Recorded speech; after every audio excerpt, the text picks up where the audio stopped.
Dear students, in this part, why is judiciary independent? Judiciary जो है कानूनी प्रक्रिया है, ये क्यों आज़ाद, इसको क्यों रखा गया? तो इसमें ये टॉपिक में आप पढ़ोगे. Imagine yourself into a situation where a powerful person captures the land belonging to your family and you go to the court to get your property back, and the system is such that a powerful influential person can remove or transfer a judge from his her post. In such a situation, the judge would favor the powerful person only. यहाँ एक छोटा example आपको दिया गया है इसको समझने के लिए.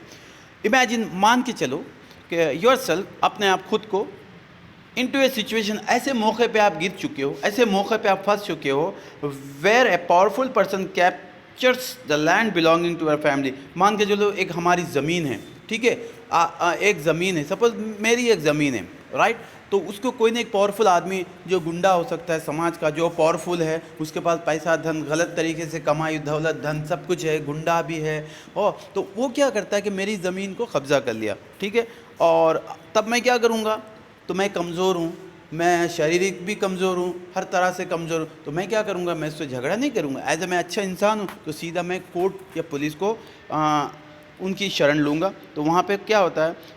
The system is such that कि to get your property back, हमारी जो प्रॉपर्टी है उसको वापस लेने के लिए. But the system is such that है, अब ऐसा सिस्टम बन चुका है कि पावरफुल इन्फ्लुएंशियल पर्सन, जो पावरफुल है, जो मेरी ज़मीन छीना है, बहुत पावरफुल है, वो क्या करता है? पर्सन कैन रिमूव और ट्रांसफ़र ए जज. उसके पास इतनी ताकत होती है उसके पास, तो वो क्या करता है? जज को अपनी पॉलिटिकल गेन, कोई भी सियासत का पावर हो सकता है, वो सियासती आदमी हो सकता है, पॉलिटिकल लीडर हो सकता है, उसके पास बहुत सारे पावर्स होते हैं, उसको पावर को यूज़ करके उसने जज को रिमूव या ट्रांसफ़र करवा सकता है, ठीक है, उसके पास इस तरह. तो जब क्या होता है मालूम है? ऐसे मौके में द जज would favour the powerful person only. उस टाइम में क्या कहता है? जज भी लाचार हो जाता है, वो मतलब परेशान हो जाता है. तब क्या करता है? वो उस टाइम पे जजमेंट, वो उसके दबाव के कारण, उसके फोर्स के कारण वो जजमेंट सही नहीं दे पाता. वो जजमेंट उसके जो अपोजिशन, जो हमारी ज़मीन छीना, उसकी ओर दे देता है, तो उससे हमें नुकसान होता है. तो एक्चुअली ये एग्जांपल है, ये एक्चुअली रियल में इस तरह का होता नहीं है.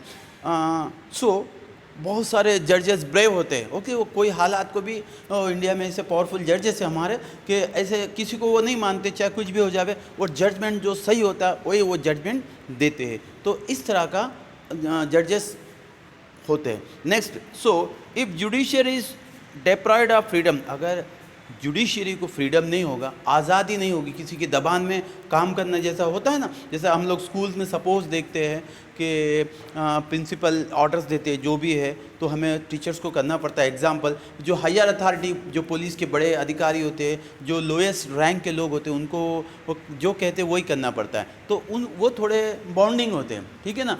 तो इस तरह का, लेकिन जुडिशरी में इस तरह का बॉन्डिंग गवर्नमेंट से ये आज़ाद है. ये ऑर्गन जो है, one of the organ of government है, ये इंडिपेंडेंट है. So if judiciary is deprived of freedom, it powerful influential people can control the judiciary. जो इससे पावरफुल जो पर्सन्स होते हैं वो जुडिशरी पे कंट्रोल कर सकते हैं. इसीलिए इसको हमारे जो फादर ऑफ कॉन्स्टिट्यूशन है डॉक्टर बी आर अम्बेडकर, और जो भी जो चेयरमैन थे, जो मेंबर्स थे, उसको ध्यान पे रख के हिंदुस्तान की ये सारी प्रक्रिया को ये लोग ने जुडिशरी को आज़ाद रखा है. Okay, there would be no impartial judgment. यहाँ पे इम्पार्शियल जजमेंट नहीं होगा. नहीं, ऐसा नहीं कि वो हमारा रिश्तेदार है, वो एक नेता का आदमी है, फलाना पावरफुल आदमी है, तो उसका जजमेंट उसकी ओर जाए. नहीं, इसको बोलते हैं इम्पार्शियल जस्टिस. इस तरह का इंसाफ नहीं होता, जो हक है वही दिया जाता है. That is the reason why our constitution does not allow such kind of interference. इसीलिए हमारा जो कॉन्स्टिट्यूशन है, हमें इस तरह का गवर्नमेंट का इंटरफेरेंस यहाँ पे नहीं दिया, इसको एक इंडिपेंडेंट रखा है. That is why judiciary has been kept independent from legislature and executive. जो legislature और executive जो है, जो दूसरे जो organs of government है, उससे इसको अलग रखा है. Thus, once the judges are appointed in the High Court and Supreme Court, it becomes a very difficult to expel them from their respective position. एक बार सुप्रीम कोर्ट या हाई कोर्ट के जज को अपॉइंट किया, उनको रिमूव करना बहुत tough है, ओके, मुश्किल है. It becomes very difficult to expel from their respective positions. If an individual feels that his her fundamental rights is violated, he can go to the court. अगर हम ऐसा महसूस करें हमारी जो बुनियादी हक है देश में वो वायलेट होती है तो हम सीधा कोर्ट्स की ओर दरवाजे को ठोक सकते हैं, उसकी सहायता ले सकते हैं। तो यहाँ पे ये हो गया। नेक्स्ट, आर द कोर्ट्स और various levels connected with one another. तो ये टॉपिक क्या है, क्या एक छोटे कोर्ट और दूसरे जो कोर्ट्स है दोनों आपस के जो रिलेटेड है दोनों के, ये टॉपिक यहाँ पे है। यस, ज़रूरी, हाँ है, they are.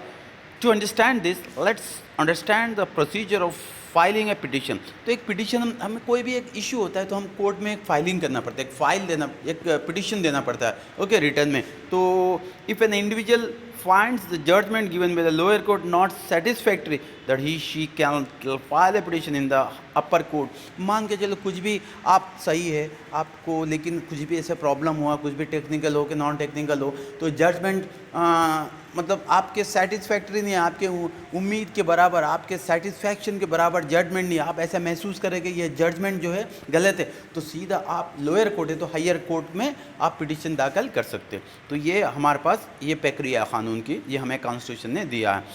To understand this concept, तो ये कॉन्सेप्ट को समझने के लिए आपको लेट्स डिस्कस ए केस। चलो एक छोटा सा केस है, हम उसको डिस्कस करते हैं।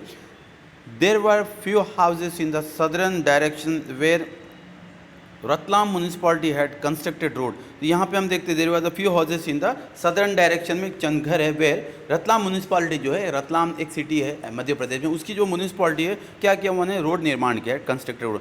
बिहाइंड दिस हाउसेज, ये घर के पीछे houses was an old road leading to the government college. वो पीछे घर है, तो एग्जाम्पल दे रहे हैं यहाँ पे गवर्नमेंट कॉलेज को लीड कर रही है। Near the junction of the old and new municipality road, okay, ran a culvert of dirty water का एक कलवर्ट जा रहा है, गंदा नया एक पानी का कलवर्ट जा रहा है। Near the junction of the old and new municipality road ran a culvert of dirty water, industries release dirty water infested with chemicals in this culvert. तो वहाँ पे क्या हुआ, इंडस्ट्री जो रिलीज करती है केमिकल वाटर है वो सब बहता है, तो वहाँ पे ये प्रॉब्लम क्या है, it had become the source of foul smell and mosquitoes. जब इस तरह का होता है कलवर्ट, वो गंदे नाले बहते हैं तो वहाँ पे मस्किटो और गंदी बास वहाँ से आने लगती है, ठीक है। Slum dwellers answer the natural cause by the sides of this culvert. जो स्लम ड्वेलर्स हैं, जो झोपड़पट्टी के लोग होते, तो वो एक्चुअली क्या, उनके बहुत सारे बाथ और उनके टॉयलेट्स नहीं होते, तो वहीं आके यूरिनेट और स्टूल जो भी है इस तरह का वो लोग वहाँ पे पास करते हैं, तो उससे और सारे प्रॉब्लम पैदा होने लगते हैं। The health department had failed in controlling the mosquito. तो हेल्थ डिपार्टमेंट है, इसको कंट्रोल करने में फेल हो जाती है। The resident had repeatedly written application to remove the dirt around it but the health department failed to take care of it. तो बहुत सारे जो रेसिडेंट्स हो वहाँ पे लीगली रहते, टैक्स पेयर्स होते, अच्छे से अच्छे शहरी होती, उनको सारा प्रॉब्लम्स होता है। जब वो हेल्थ डिपार्टमेंट को भी वो लोग बताते थे, लेकिन they put to deaf ear, तो वो लोग उतना मतलब सुनते नहीं हैं। तो वहाँ क्या होता है, as a result the residents appeal in the taluka court. तब क्या होता है, जब हेल्थ डिपार्टमेंट नहीं सुने, क्योंकि वो हेल्थ डिपार्टमेंट का काम होता है, कंसर्न डिपार्टमेंट है, उनका टेक केयर आप करना पड़ता है, लेकिन जब वो नहीं सुनते तो उनके खिलाफ जो रेसिडेंट्स होते हैं कहाँ पे अप्रोच होते हैं, वो पर्टिकुलर एरिया, वो कोर्ट जो तालुका कोर्ट में, वो court of sub division magistrate होता है, वहाँ पे ये लोग ने अप्लाई करते हैं, ठीक है। तो वहाँ पे मतलब पिटिशन दाखिल करते। एक नेक्स्ट यहाँ पे देखते, the magistrate give the verdict in the favour of the resident. तो एक्चुअली मैंने अब जस्ट बताया, हिंदुस्तान के जो जजेस बहुत होनहार, बहुत मतलब एक्सपीरियंस और बहुत वो होते, और दे आर मतलब वो लोग ने यहाँ का ऐसा हमारा न्याय प्रक्रिया भला थोड़ा मैंने बताया, जजमेंट देर आने का कारण क्या, केसेस बहुत है, लोड बहुत है, वो क्या करेंगे, कोर्ट क्या करेंगे, जजेस क्या करेंगे, वो तो हड़बड़ी में मतलब फैसले नहीं कर सकते ना जल्दी से कि मैं चलो जजमेंट है दे देना, ऐसा नहीं है, क्योंकि सारा उनको चेक करना पड़ता। अब एग्जांपल मैं आपको बता रहा हूँ, हम डॉक्टर के पास जाते हैं, अब बहुत सारे 10-20 पेशेंट बैठे, तो डॉक्टर तो ऐसे नहीं करते, जहाँ तक मैंने देखा, it is my personal experience, अगर गवर्नमेंट हॉस्पिटल में भी हो गए बहुत सारे पेशेंट बैठे, ऐसा नहीं हम सोचते कि यार जल्दी पटाना है काम, चलो जल्दी जल्दी देख के भगा दे, ऐसा नहीं, चाहे जो प्रोसीजर होता है उनका, चाहे मेडिकल चेक करने का, उतना ही करते हैं। तो जब लोड ज़्यादा होता है तो वो लोग ऐसे नहीं कि काम को जल्दी करके फेंक देवे लापरवाही से, नहीं, कोर्ट में भी ऐसा होता है, सारे एविडेंस को, सबूत को चेक करना पड़ता है, ठीक है, सारे देखना पड़ता है, फिर तो जजमेंट देंगे। ऐसा नहीं कि बहुत सारे 1000 केसेस है लेकिन उसको जल्दी जल्दी हम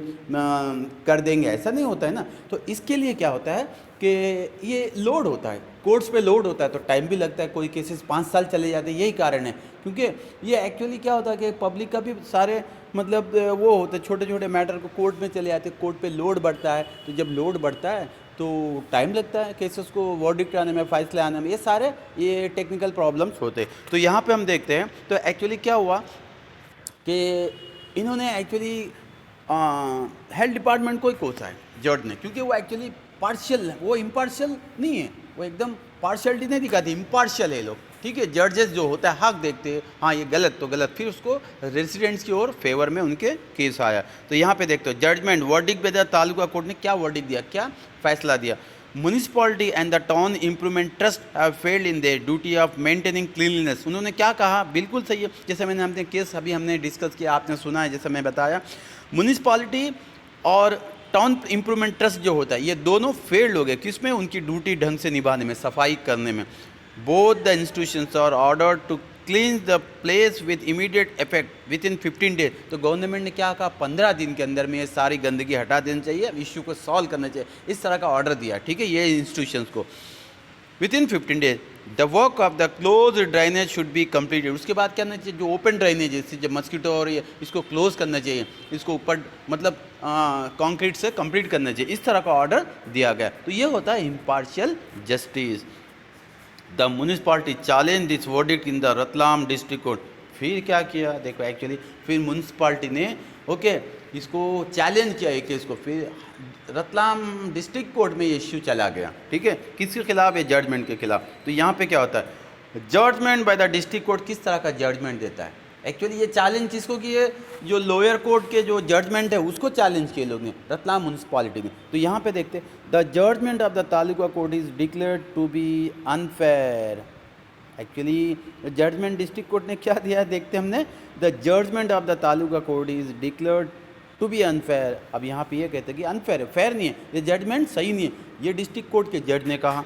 तो the residents challenge the verdict in the high court. अब क्या हुआ, तो यहाँ देखते हैं एक्चुअली हम देखते हैं, पहले केस को आपने पढ़ा है, आपने समझा है, ठीक है, एक केस पब्लिक ने फाइल किया है, कहाँ पे, लोअर कोर्ट में।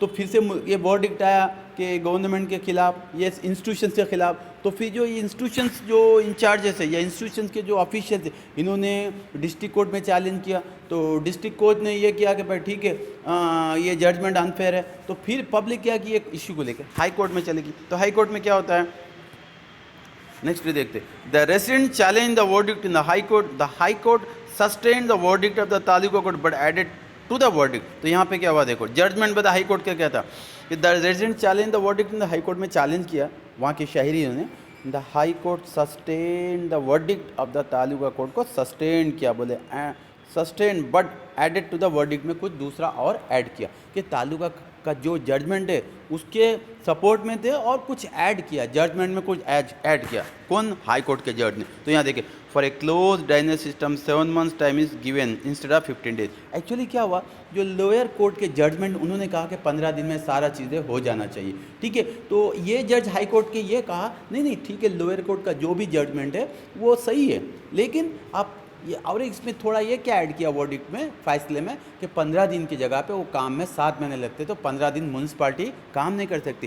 तो एक्चुअली म्यूनिसिपैलिटी का मतलब ये था कि जो उनके ऑफिशियल्स का कि ये 15 दिन में हम किस तरह से इसको पूरा करेंगे, ये पॉसिबल नहीं है, इसके खिलाफ इसीलिए गए लोग ने कोर्ट में। तो ये लोग जब हाई कोर्ट के जज इसको अच्छे से केस को स्टडी किया, समझा, फिर कहने लगे ठीक है 5-15 दिन में तो पॉसिबल नहीं है, तो ये तो 7 months लगते हैं, ठीक है। इस तरह से वो लोअर कोर्ट को जजमेंट को ठीक कहा, मतलब बता के थोड़ा और जजमेंट में थोड़ा नेक्स्ट और आगे थोड़ी लाइंस को ऐड किया।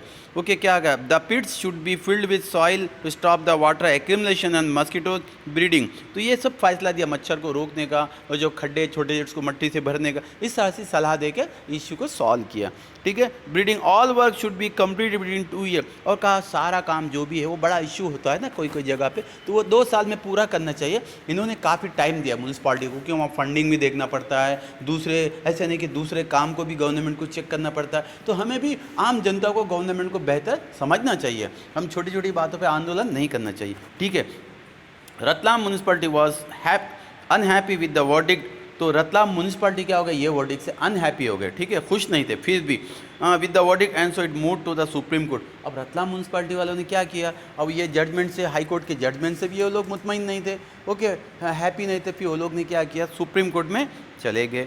The supreme court sustain the judgment of the taluka court and the further order that, और सुप्रीम कोर्ट ने भी सस्टेन किया, जो है नहीं वो उसको बरकरार रखा, लोअर कोर्ट एकदम, ये स्टार्ट कहाँ से हुआ, तालुका कोर्ट को, तो ये तालुका कोर्ट को बरकरार रखा है, और कहा कि the judgment of the taluka and further order that, और फिर ने ये हुक्म दिया कि यहाँ पे देखते judgment by the supreme court का क्या जजमेंट था, the chemical and the dye plants which were responsible for the pollution should be close with the joint effort of the municipality and the state government. अब इनका judgement देखो कितना अच्छा है, ये इन्होंने ये कहा, एक्चुअली ये सारा जो इश्यू हुआ है, ये सारा इश्यू का मेन जड़ कौन है, तो वो chemical company, right. So the chemical and the dye plant, जो आजू बाजू में डाई प्लांट है, जो कलर के रंग होते, सारे केमिकल रिलीज़ करते पानी में, इसकी वजह से तो ना इश्यू होने लगा, वहाँ पे पानी इकट्ठा होने लगा, मच्छर होने लगे, ये सारा इश्यू तो इसके वजह से। तो ये जज ने बड़े अपने होनहार ओके नॉलेज से उन्होंने ये गेन किया कि एक्चुअली इसका सबका रीज़न है ये है, तो इमीडिएटली इसको बंद करना चाहिए, या फिर उनको जो नॉर्म से वो फॉलो करना चाहिए, ओके, उसका पानी को इस तरह से आना नहीं चाहिए, ना बहना नहीं चाहिए। Which were responsible for the pollution should be close with the joint effort of the, actually ये किसका, इसको बंद कराना चाहिए, म्यूनिसिपालिटी और स्टेट गवर्नमेंट के दोनों के सहायता से इसको बंद कराना चाहिए इंडस्ट्रीज़ को, ताकि ये मेन इशू यही है, मेन कारण यही है इसको गंदगी फैलाने के लिए, ठीक है। तो यहाँ देखते जज given out the judgment verdict, ठीक है, इस तरह का जजमेंट दिया है। नेक्स्ट, तो आप यहाँ देखते can any citizen appeal in a court, तो ये मैं नेक्स्ट पार्ट में कंप्लीट करूँगा। Thank you.